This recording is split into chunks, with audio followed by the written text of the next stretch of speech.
Vamos falar aqui de métodos de decisão multicritério com racionalidade não compensatória. Dentro dos tópicos aqui da programação são os métodos de sobreclassificação.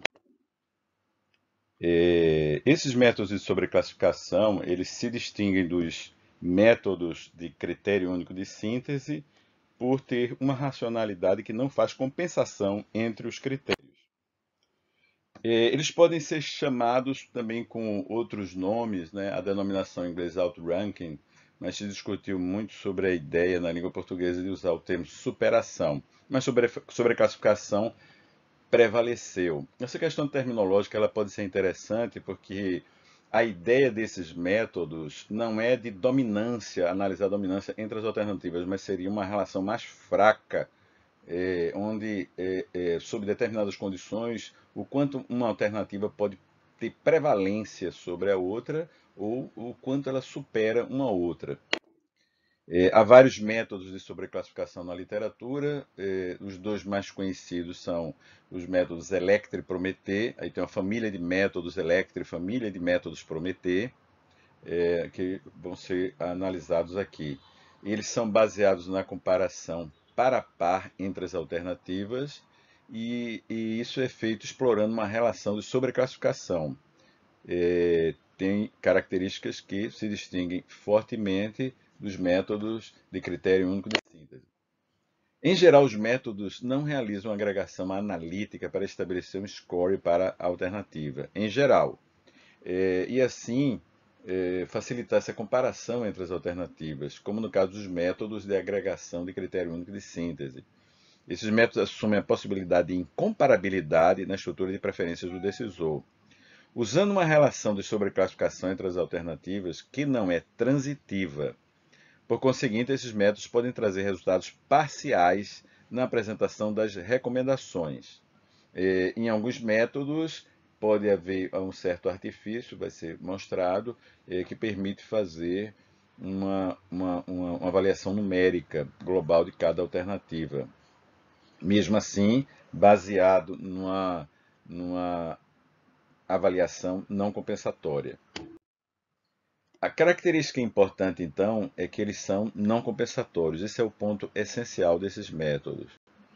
A avaliação intercritério ela é feita por meio de pesos dos critérios que assumem claramente a noção de grau de importância. E isso se contrapõe totalmente contra o que se vê em critério único de síntese lá com os modelos aditivos, que são constantes de escala. Aqui, em métodos de sobreclassificação, avaliação intercritério, os parâmetros, eles têm a noção de grau de importância e, naturalmente, são chamados de pesos dos critérios. Nesses métodos, esses critérios, esses pesos, eles assumem um papel de número de votos, como se tivessem um procedimento de votação. Então, as alternativas vão disputar critérios como se eles fossem núcleos que têm votação. E quanto maior o peso, maior impacto ela teria naquela votação, aquele conjunto de critérios ou aquele critério em particular.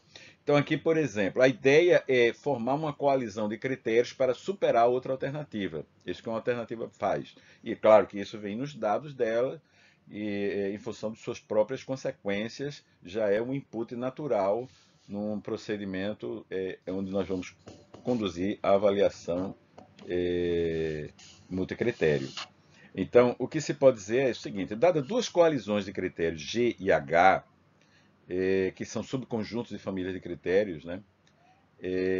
F, G é mais importante do que H se pode ser encontrada duas alternativas A e B, tal que A seja preferível a B em G, B seja preferível a A em H, e as duas alternativas A e B são indiferentes, há uma indiferença entre elas em outros critérios.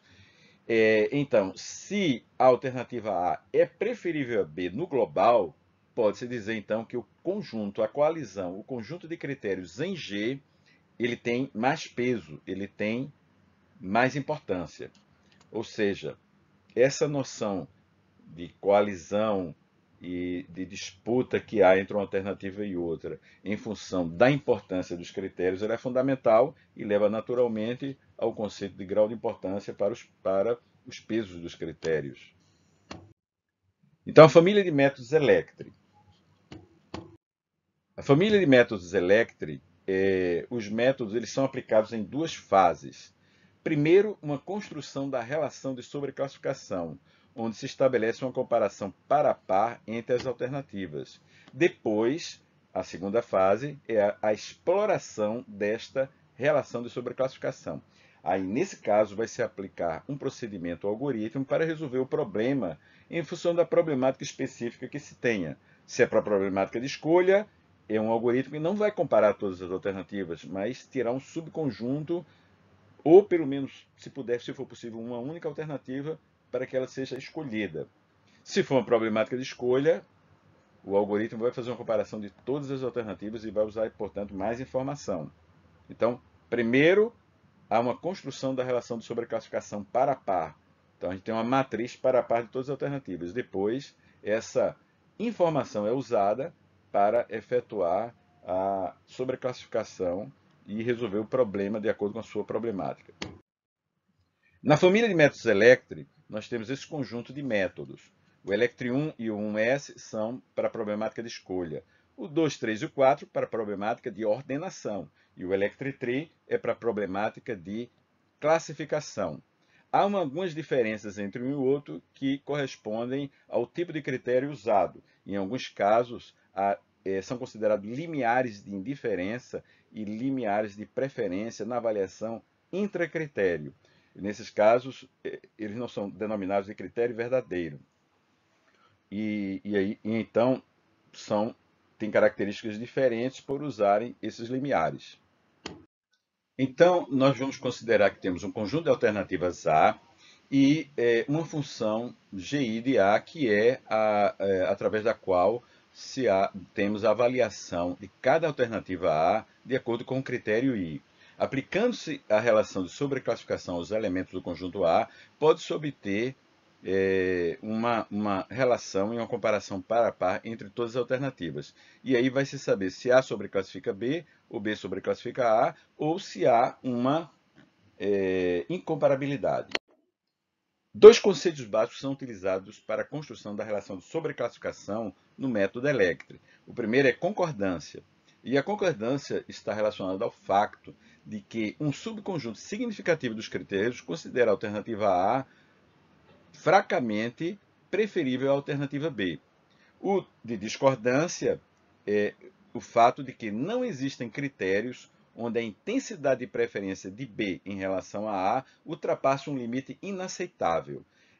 A discordância tem um papel de veto, quer dizer, mesmo que haja uma concordância naquela coalizão de critérios, combinando todos os pesos dos critérios, ele tem uma predominância significativa que permite concordar com a sobreclassificação, é possível que a alternativa que vai sobreclassificar, se ela tiver um desempenho muito inaceitável,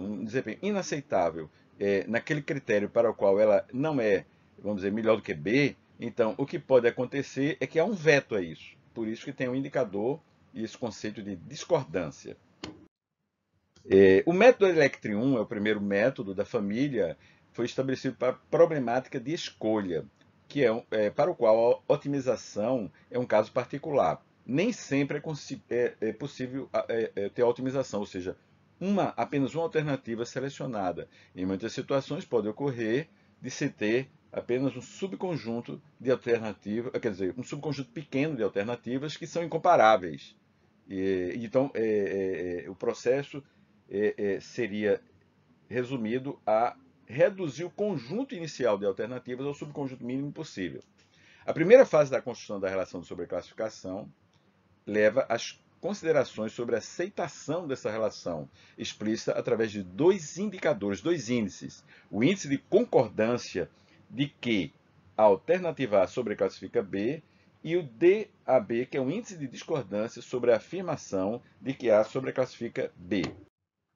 Aqui nós temos o índice de concordância, é dado por essa formulação, onde o índice de concordância de A em relação a B é a soma de todos os pesos para os quais o valor de A é maior ou igual ao valor de B.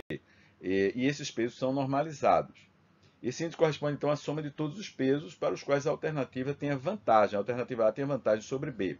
É um índice de concordância. O valor da discordância da proposição de que A sobreclassifica B também é um valor que vai ficar entre 0 e 1, e há várias formas diferentes para esse indicador. Aqui, por exemplo, nesse formato aqui, ele está baseado na diferença que existe entre a alternativa B e A para os critérios nos quais a alternativa B seja melhor do que A. Então, se a alternativa A tem um valor muito baixo, entendeu? Pode ultrapassar o valor aceitável e o índice de discordância vai ser um valor alto. Deve-se agora definir parâmetros que são estabelecidos pelo decisor para que se possa conduzir o processo de avaliação para a par das alternativas. O primeiro é o limiar de concordância C e o segundo é o limiar de discordância D. Esses são limites estabelecidos pelo decisor, de forma que a relação de sobreclassificação ela pode ser definida da seguinte forma. A alternativa A sobreclassifica B se somente se o índice de concordância de que A sobreclassifica B é maior ou igual do que o limiar de concordância C indicado pelo decisor. E também o índice de discordância de que A sobreclassifica B seja menor ou igual ao limiar de discordância que foi definido pelo decisor. No caso, pode acontecer de A sobreclassificar B e B sobreclassificar A, e aí tem-se um circuito, um empate, considerando-se como indiferença em alguns algoritmos. Na segunda fase, vem a exploração dessa relação de sobreclassificação, e aí tem-se um procedimento para selecionar o kernel, que é aquele subconjunto que é a solução do problema, o subconjunto com o menor número de alternativas. Uma das formas de analisar esses problemas é através do uso de grafos, conforme mostra essa figura, né? Aqui, no grafo, nós podemos ver que as situações que nós podemos encontrar no grafo, né? A seta representa uma sobreclassificação. Por exemplo, A sobreclassifica B. Uma ligação entre as alternativas em uma direção indica indiferença. Sem uma direção indica indiferença, que no caso não está representado aqui. Mas nenhuma ligação entre duas alternativas indica incomparabilidade. Por exemplo, não há uma relação, nenhuma seta, nenhuma ligação entre D e C, o que significa que são duas alternativas que ficaram incomparáveis nesse processo. Nesse exemplo, pode-se ter e observar essas relações de sobreclassificação, né? A sobreclassifica B, A sobreclassifica D e sobreclassifica F. B sobreclassifica C, e assim por diante. Analisando esse gráfico e pela definição do kernel, que é o conjunto de alternativas para as quais uma não sobreclassifica a outra, a solução é a alternativa A e a alternativa C. Observa-se que não há propriedade de transitividade. Então, eu não posso dizer que, uma vez que A sobreclassifica B e B sobreclassifica C, então A sobreclassifica C.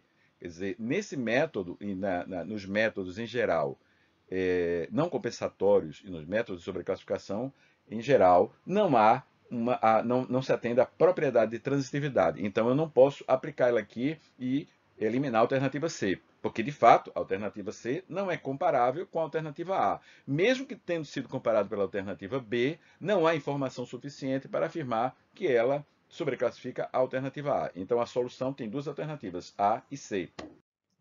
O método Electrium é um método no qual podem ocorrer circuitos. Se não ocorrer circuito, haverá apenas um kernel, como no exemplo anterior. Caso contrário, poderá haver mais de um kernel. O circuito ele é oriundo da questão de não atender à propriedade de transitividade. Abaixo nós temos duas figuras. Em um nós temos o circuito ímpar, com três alternativas, alternativa 1, 2 e 3. Então a gente verifica que 1 sobreclassifica 3, que sobreclassifica 2, que sobreclassifica 1. E esse é um problema no qual não há kernel. Já na outra figura, nós temos na figura B, nós temos o circuito par, com 4 alternativas, tá certo? E aí vê que tem um circuito, uma sobreclassificando a outra. Nesse caso, tem-se dois conjuntos kernel, ou seja, você tem duas soluções diferentes. Ou se coloca a alternativa 1 e 3 como solução, porque 1 e 3 é um subconjunto em que nenhuma sobreclassifica a outra. E a outra é o conjunto 2 e 4, que também uma não sobreclassifica a outra. O Electri 2 é um método de ordenação. Ele faz o ranking das alternativas. Nesse método são construídas duas relações de sobreclassificação. Observe-se que para se efetuar a ordenação de todas as alternativas é necessário mais informação. Então tem-se a relação de sobreclassificação forte e a relação de sobreclassificação fraca. Essas duas relações de sobreclassificação, elas são estabelecidas através de dois limiares de concordância e dois limiares de discordância, atendendo a essas condições, quer dizer, um mais exigente e outro com menor nível de exigência. Então, mais informação é necessária do decisor em termos preferenciais para que se possa construir essas duas relações de sobreclassificação. A partir dela é desenvolvido um algoritmo, tem-se um algoritmo para o processo de ordenação, onde se deve destacar que poderá haver incomparabilidades. O Electric Tree é um método para problemática de classificação, ou seja, alocação de categorias, das alternativas em categorias pré-definidas. A alocação da alternativa A vai ser uma comparação desta alternativa, com os perfis definidos como limites para cada categoria. Esses perfis, que são os limites entre as categorias, eles são também informados pelo decisor. É um tipo de informação intracritério.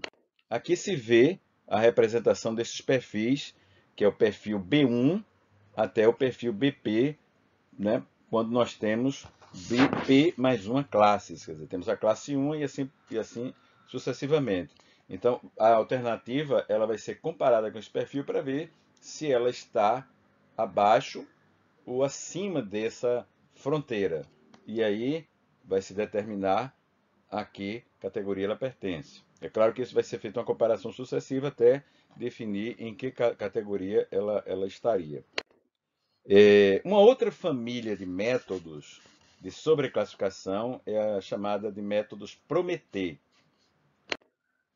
A família de métodos Prometer baseiam-se em duas fases: construção da relação de sobreclassificação e também da exploração dessa relação para resolver o problema, qualquer que seja a problemática. Esses métodos produzem uma relação de sobreclassificação valorada. Então, é diferente do Electri 1. O Electri 1 era uma relação de sobreclassificação que era sim ou não, 1 ou 0. Sobreclassifica ou não sobreclassifica. A seta no gráfico indicava que havia uma sobreclassificação. A ausência dela, que não havia. Esse método, os métodos da família Prometheus já entram com uma nova visão para as relações de sobreclassificação, onde ela estabelece um valor entre 0 e 1. Agora temos a estrutura de avaliação dos métodos Prometer. O decisor, como nos demais métodos de sobreclassificação, estabelece um peso para cada critério, que reflete o grau de importância daquele critério. A partir desses pesos, é obtido o grau de sobreclassificação da alternativa A sobre a alternativa B. Ou seja, serão comparadas todas as alternativas para par e será obtido, então, um grau de sobreclassificação dessa comparação entre as alternativas. Essa formulação apresentada mostra que o grau de sobreclassificação é a soma dos pesos dos critérios para os quais a alternativa A é melhor do que a alternativa B na comparação intracritério. Então, tem-se a função f, que é a função da diferença entre o valor de A e o valor de B, a consequência A e a consequência B.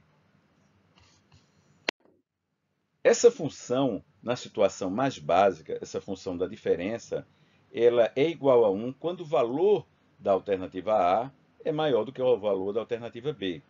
ou quando a consequência ela é mais desejável do que a B. Caso contrário, essa função é igual a zero, ou seja, o grau de sobreclassificação terá na sua composição os pesos de todos os critérios para os quais a alternativa A é melhor do que a alternativa B. Mas há outras formulações para essa função de diferença entre A e B. E essa função vai depender de limiares que porventura possam existir de indiferença ou de preferência entre os critérios. Nesse caso, é a função mais básica, é chamado critério usual, quando não há limiares de indiferença ou de preferência. No entanto, há casos específicos em que isso pode acontecer. E aí, os valores de f podem o valor de f pode assumir um valor entre 0 e 1, dependendo desses limiares. Então, essa função f ela vai depender das condições em que o decisor quer fazer essa avaliação intracritério, dependendo como ele considera, ou ela, o decisor, enfim, seja dentro de sua estrutura preferência, como ele considera essa avaliação intracritério e que tipo de tratamento quer dar para cada critério. No Prometei há 6 formas básicas para essa função, e elas devem então ser escolhidas pelo decisor. Algumas têm apenas limiar de indiferença e outras têm limiar de indiferença e de preferência. Essa tabela mostra a função analítica para cada uma dessas funções de diferença da preferência entre a alternativa A e B. Elas podem ser melhor visualizadas através dos gráficos a seguir. Então, aqui, para o tipo 1, tem dois valores apenas, ou 0 ou 1. Se a diferença for maior do que 0 entre a alternativa A e B, a função f fica igual a 1. No tipo 2, há um deslocamento em função do limiar de indiferença Q. Quer dizer, só vai ser considerado o valor 1 se a diferença entre A e B for ultrapassar esse valor Q. Já o tipo 3 só vai assumir o valor 1 a partir do limiar de preferência P, PI para o critério I. Então, a partir desse valor, a função f tem um valor 1 e todo o peso é considerado. E entre 0 e o valor P, que é o limiar de preferência, o que é que vai acontecer? Vai haver uma linearização. Vai assumir um valor entre 0 e 1, dependendo de quão distante está de P. Já para o tipo 4, a gente observa que são 3 valores possíveis. Entre 0 e Q, f tem um valor 0. Depois entre Q, que é o limiar de indiferença, e P, o limiar de preferência, ele assume um valor intermediário de 0,5. Só a partir de P é que ele assume o valor igual a 1. Aqui nós temos, então, a função do tipo 5, que ela é mais abrangente, ela considera o limiar de indiferença e também o de preferência, e ela tem uma linearização entre o valor de Q e P. Só ultrapassando o valor de P é que f assume o valor 1. Até o valor Q, entre 0 e Q, se a diferença estiver entre 0 e Q, que é o limiar de indiferença, é 0. O peso não contribuirá para o grau de sobreclassificação. E entre Q e P1 há um valor linear entre 0 e 1 para essa função f.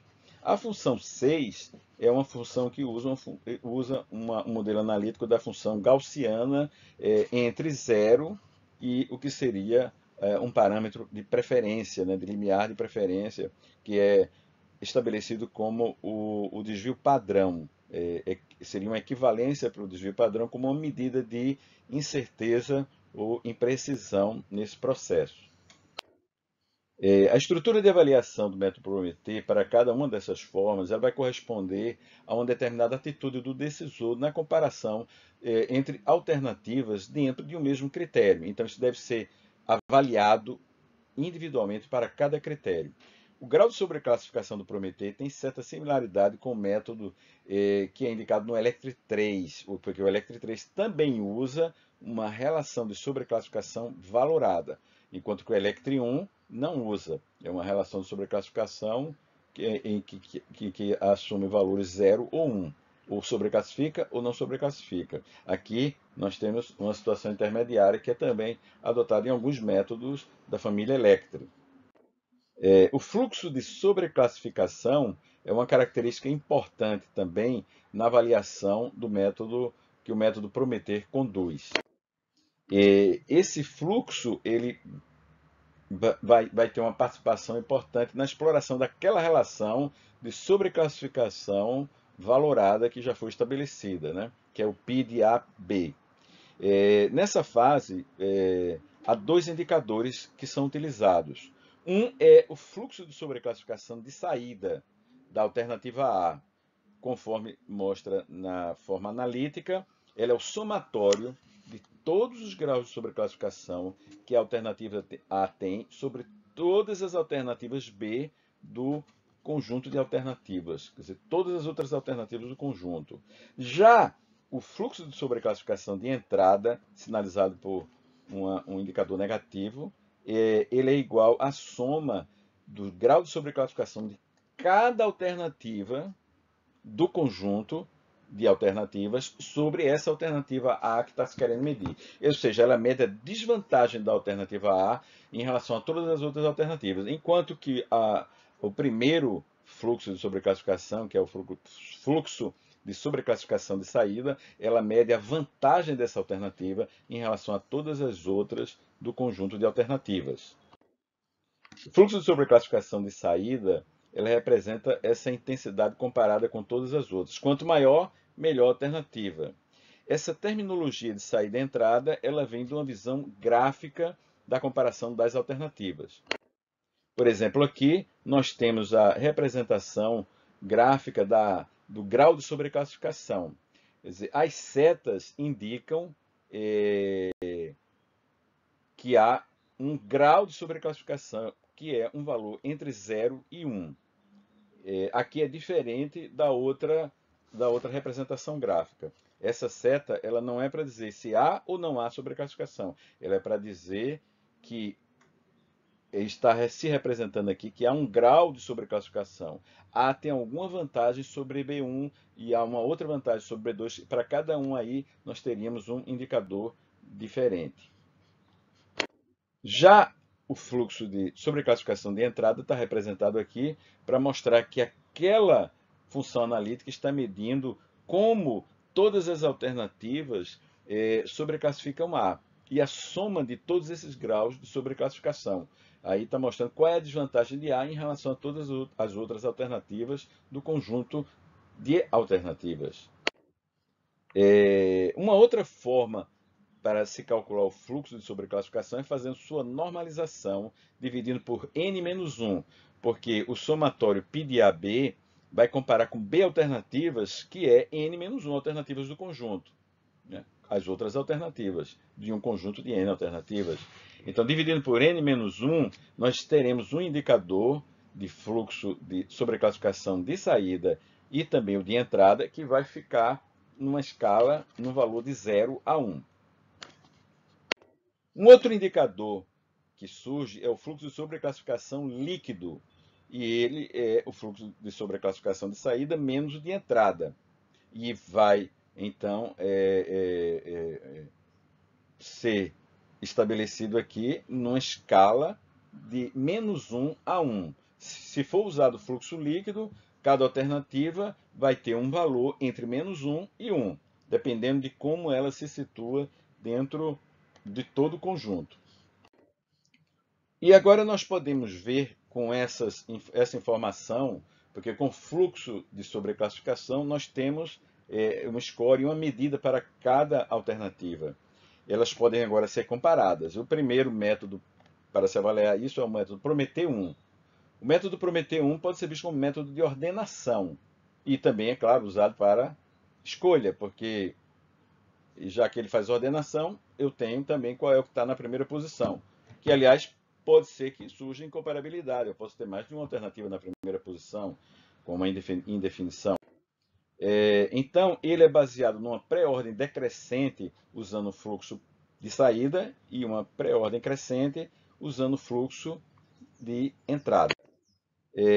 Essas duas pré-ordens são estabelecidas com base em duas relações, sobreclassificação e indiferença. O método Prometeu consiste na interseção entre essas duas pré-ordens e produz uma pré-ordem parcial a partir dessas três relações: preferência, indiferença e incomparabilidade. A preferência da alternativa A sobre P ela é estabelecida quando o fluxo de saída de A é maior do que o de B, ou se o fluxo de saída for menor ou igual a B, de entrada, aliás, for menor ou igual ao fluxo de entrada de B. Significa que ela tem vantagem no fluxo de saída e ela tem uma desvantagem no fluxo de entrada, já que o fluxo de entrada mede a desvantagem em relação a todas as alternativas do conjunto. Então, B teria uma desvantagem maior. Então, nesse caso, ela é preferível. No caso de haver um empate, ou seja, o fluxo de saída de A for igual ao fluxo de saída de B, poderá ser considerado preferência de A sobre B se houver a desvantagem, né? O fluxo de entrada de A for menor do que o fluxo de entrada de B. Já a indiferença vai ocorrer se para os dois fluxos eles forem iguais para A e para B. Se ela for igual nos dois, então haveria indiferença, o que seria também uma situação que não é muito frequente ocorrer. Já a incomparabilidade ela ocorre no caso de uma indefinição. Se o fluxo de saída de A é maior do que o fluxo de saída de B, mas o fluxo de entrada de B é menor do que o fluxo de A, então há uma incoerência aqui e aí daí se estabelece uma incomparabilidade. Também pode acontecer do fluxo de B de saída ser maior do que o fluxo de saída de A e o fluxo de A de entrada ser menor do que o de B, que é outra inconsistência e que não permite estabelecer uma preferência ou indiferença. Seria inconsistente para se estabelecer uma preferência, em outras palavras. E aí é considerado como incomparabilidade. O método Prometer 2 é baseado na utilização do fluxo líquido, que já foi apresentado anteriormente, que é o fluxo de saída menos o fluxo de entrada. Com base nesse indicador, as alternativas são organizadas em ordem decrescente e há apenas duas relações, de preferência e de indiferença, né? Porque as duas vão ter um valor numérico, um score, e é possível, com base nesse valor numérico, dizer se um é preferível ao outro ou se elas são indiferentes, caso tenham o mesmo valor.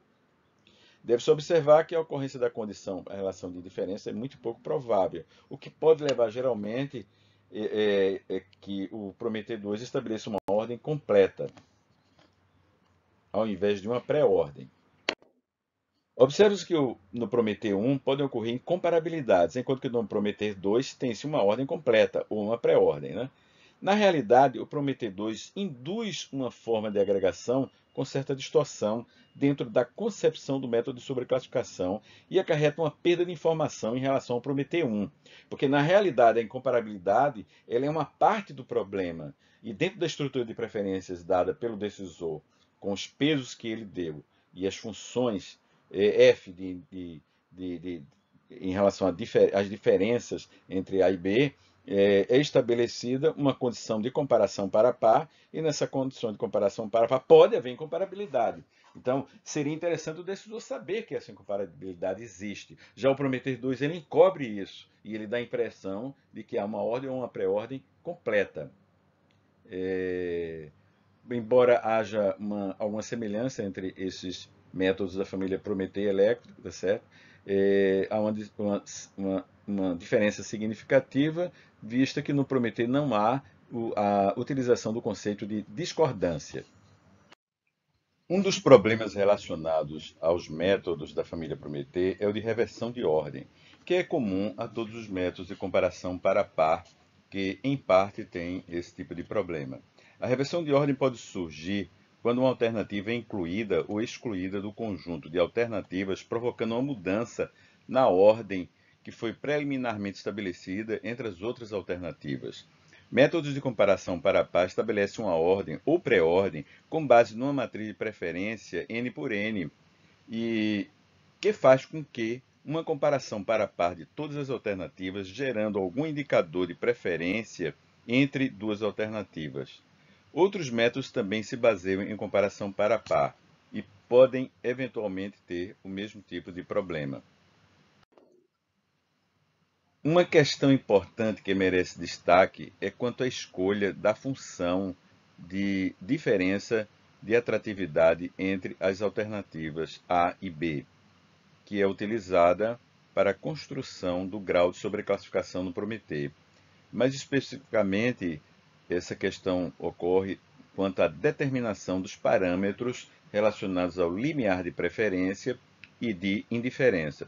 Deve-se observar que nem sempre pode ser necessário escolher uma função diferente da tipo 1, que é o critério usual.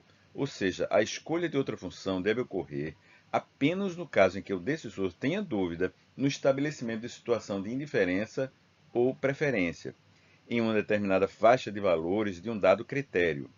No caso de escolha de critério diferente do tipo 1, que é o usual, deve-se ter cuidado também na determinação dos limiares de indiferença e de preferência. Observe-se que esses valores geralmente são pequenos quando se considera a faixa de valores do critério. Ou seja, os limiares de indiferença e preferência representam uma faixa de dúvida que o decisor tem no estabelecimento de uma situação de indiferença ou de preferência, respectivamente. Esta é a bibliografia básica já informada. Agradecemos e estamos à disposição pelos contatos informados para qualquer questão adicional.